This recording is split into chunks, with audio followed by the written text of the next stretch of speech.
인류 집단 내에는 진보와 보수가 일정 비율로 존재를 해요. 유전적 영향도 있고 환경적 영향도 있고, 그래야 진화적으로 인류 집단이 성공적으로 유지가 될 수 있었던 거죠. 유전적으로 보면 진보와 보수의 비율을 봤을 때 공화국 시민 여러분, 오늘은 이용범 작가님을 모시고 인간에 대한 이해를 갖는 시간을 가지도록 해보겠습니다. 안녕하세요.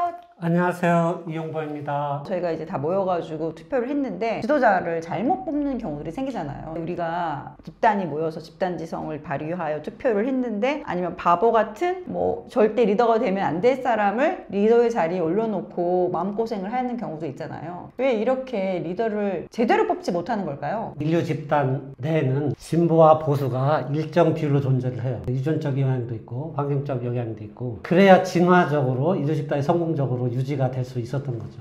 유전적으로 보면 진보와 보수의 비율을 봤을 때 보수의 비율이 훨씬 높아요.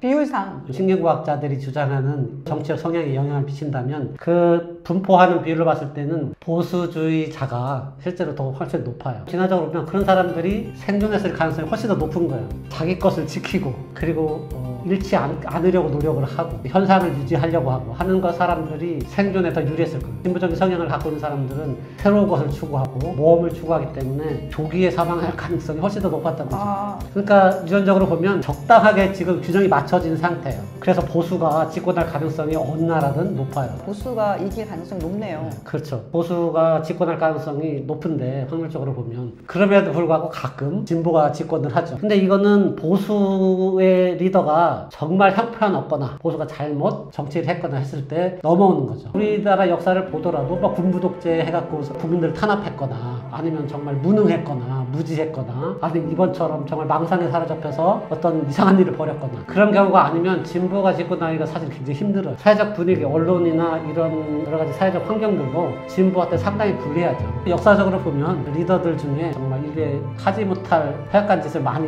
한 게 사실이죠. 그런 지도자가 근데 왜 뽑히는가라는 거죠. 근데 옛날에는 우리가 이제 사냥꾼 시절이라고 그러죠. 정말로 오래된 과거 구석기 시대에는 어떤 집단의 리더는 어렸을 때부터 지켜봤어요. 사냥꾼 시절에는 그런 국가 체계가 없었으니까 마을에 추장 같은 거죠. 독장이나 추장 같은 경우인데, 그러니까 어렸을 때부터 지켜봐왔어요. 걔를 지켜보고 통과 의례를 거치죠. 그리고 일정한 교육을 거쳐요. 그러면서 걔가 큰 아들이든 작은 아들이든 해갖고 이제 지켜보면서 그 중에서 골라서 이제 지도자로 선택을 하는 거죠. 집단에서 인정받는 것은, 소규모 집단에서 인정받는 것은 정말 힘든 일이에요. 예수나 석가모니도 자기 동네에서는 인정을 못 받았어요. 어떤 사람인지 뻔히 아니까. 그러니까 어렸을 때 지켜봤거든. 제가 무슨 짓을 하면서 자랐고 어떤 거짓말을 했고 무슨 짓을 했는지 다 알기 때문에. 옛날에는 그게 문제가 안 됐어요. 지도자를 뽑는데. 그래서 그때는 우리가 그 시절의 지도자를 빅맨이라고 그러죠. 괜찮은데요? 그 사람을 속속들이 알고 있으면서 그 사람을 지도자로 뽑는 거니까. 그렇죠. 그 사람이 어떤 사람 인성이라든지 이런 것들을 자기를 다 알고 있는 거죠. 근데 오늘날에는 그걸 알 수가 없어요. 서울에서도 시의원, 구의원, 국회의원 하면 이게 수백 명, 수천 명까지도 될 텐데, 이런 사람들에 대한 정보를 알 길이 없는 거죠. 사람들을 알 수 있는 정보라고 하는 것은 선거벽부에 나와 있는 몇 가지 이력서죠. 그 사람이 어느 정당에 소속되어 있는가. 가장 중요한 판단 기준은 그 사람의 소속 정당이에요. 그 사람이 똑똑한가 아닌가는 관계가 없어요. 이데올로기는 제가 알고 있는 바로는 생물학적인 성향이기 때문에 이거는 거의 바꾸기가 불가능해요. 근데 그 이데올로기 바꾸기 불가능한데 보수주의자와 진보주의자가 사랑하잖아요. 그럴 수 있죠. 그거는 갈등이 일어나죠. 당연히 갈등이 일어나고, 근데 이제 그 사랑이라고 하는 감정은 이전보다 우선하는 거죠. 종족에 대한 혈연, 그리고 이제 번식에 대한 욕구는 이데올로기의 이념에 대한 정체성보다 훨씬 우선적인 거죠. 우리가 알고 있는 후보자에 대한 정보라고 하는 것은 말씀드렸다시피 자기 정체성에 가장 가까운 사람을 뽑는 거거든요. 가장 가까운 정체성이라는 것은 혈연이고, 혈연이 가장 가까운 정체성이고, 그 다음에 지연, 학연 이런 거죠. 지연, 학연. 네, 지연, 학연 이런 게 자기가 실제적으로 그 사람한테 이익을 받지 못하더라도 자기한테 이익이 올 가능성이 가장 많은 거예요. 진보 성향과 보수 성향이 자기 정체성을 구성하기 때문에 특별한 자기 가족이거나 혈연이거나 자기가 가깝지 않으면 그 정당을 보고 투표할 가능성이 가장 높죠. 그러니까 그 사람이 똑똑한가, 정책이 훌륭한가, 이런 거는 굉장히 부차적인 문제. 인물 보고 뽑는 뽑는다. 그게 아니라 정당 보고 뽑는다. 그렇죠. 옛날에는 그런 정보가 없을 때 사회적 지위도 중요한 역할을 하죠. 이 사람이 뭐 검사 출신인가 판사 출신인가 뭐 대학 교수 출신인가, 예를 들면은 저 사람이 노숙자 출신이다. 그런 사람들은 공천도 못 받겠지만 당선될 확률이, 사람이 아무리 예전에 뭘 했더라도 당선될 확률이 거의 없는 거죠. 그 다음에 이제 그런 정보가 전혀 없을 때 우리는 외모를 보고 뽑게 되는 거죠. 그러니까 우리가 외모를 판단을 할 때 첫 번째 기준은 뭐냐, 적인가 아닌가. 우리가 부정마다 장식물이 다 달라요. 뭐 호랑이 부정 뭐 이런 게 있잖아요. 그러니까 그 사람들이 쓰는 장식물이 다른 거죠. 근데 이거는 가장 먼저 적인가 아군인가를 구분하는 거고, 저놈이 나보다 강한가 약한가를 판단하는 그걸 거예요. 빨리 판단해야 돼. 그러니까 그래서 막 이상한 뿔 같은 가를 뭐 걸고 다니고 막 하는 거죠. 봤는데 나보다 더 무시무시하게 생겼어. 그럼 빨리 도망가야 된다. 그러니까 이런 것들, 외모가 그만큼 중요했다는 거예요. 그런 시대가 이미 지났잖아요, 그때. 지났음에도 불구하고 얼굴만 보고도 인류 통계학자가 돼버린 거예요. 근데 우리는 그래서 첫인상이 굉장히 중요해요. 그러니까 우리는 면접을 볼 때 여직관들한테 교육을 시키는데, 여러분들은 첫인상 보고 선택할 수밖에 없다. 첫인상은 0.5초 이내로 내가 그 사람의 호감도가 평가가 되는 거거든요. 나머지 묻는 거는 첫인상에서 결정이 되는 것이고, 나머지는 확인하기 위한 절차. 내 판단이 안 틀렸지, 안 틀린 건 맞아 라고 하는 확인하는 과정이에요. 그렇구나. 첫 인상 외모가 되게 중요하네요. 굉장히 중요하죠. 우리가 어떤 여성을 보고 혹은 남성을 보고, 야, 저 사람은 잘생겼어, 정말 아름다워 라고 하는 기준은 뭐예요? 본능적으로. 그렇죠. 본능적으로 하는 거예요. 그 사람이 왜 예뻐, 왜 아름다워 라고 물으면 뭐 딱히 뭐 할 말이 없는 거예요. 그냥 눈이 참 내 이상형이야, 아니면 뭐 체형이 예뻐, 이렇게 엉뚱구려서 얘기할 수밖에 없는 거죠. 생물학적으로 보면 네. 인간이 미를 판단하는 세 가지 기준이 있어요. 첫 번째는 좌우대칭성, 두 번째는 성적 이형, 여성답게, 남성은 남성답게 생겨야 됩니다. 세 번째는 평균성이에요. 평균성은 여러 가지 실험들이 있는데, 어떤 뭐 굉장한, 우리는 본능적으로 어떤 굉장한 특출나게 어떤 독특한 이런 미인이 아니면 평균적인 얼굴을 좋아한다는, 그것이 생물학적으로 이익이에요. 무난한 얼굴이. 문화 얼굴. 왜냐하면 같은 집단 내에서 살아가는데 병이 없거나, 우리가 어떤 사람들한테 공포를 느낀지 생각해봐요. 이상하게 생긴 사람. 이상하게 생긴 사람이죠. 얼굴이 반쪽이거나 하나가 없거나. 정말 평균성에 완전히 벗어난 사람들이거든요. 그리고 피에 대한 두려움이 있죠. 피에 대해서 궁극적으로 두려움을 갖고 있어요. 피에 대해서.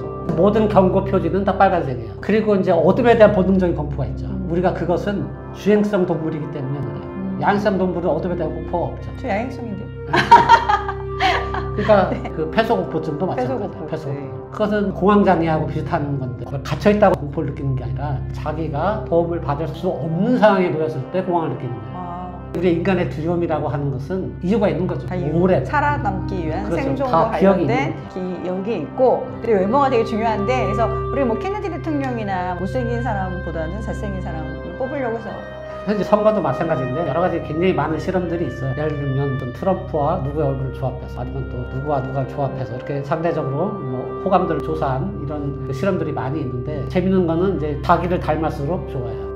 물론 그 첫 번째 조건은 정당이나 혈연이나 지역이나 이런 것들이 훨씬 더 많은 영향을 끼치지만, 아무 생각 없이 찍는 사람들은 그런 외모의 영향을 받을 가능성이 굉장히 높죠. 우리가 이제 유권자들이 선택해서 잘못된 리더들을 뽑을 때 자신을 이러지 말아야 되겠다. 우리 몇 번이나 깨달았잖아요. 위기 상황이라고 느낄 때 보수주의자가 당선될 확률이 훨씬 높아요. 특히 이제 안보 불안, 자기 이제 신변의 위협을 느낄 때 선거철마다 그런 그 이슈들이 계속 나오는 거죠. 그런 것들을 흘리고. 그렇게 됐을 때 보수를 더 뽑고. 그래서 진보는 뭐 무슨 어떤 새로운 정책들 가지고 자꾸 얘기하는데 별로 효과가 없죠. 정책 가지고 승부하는 거. 오히려 그런. 그렇죠.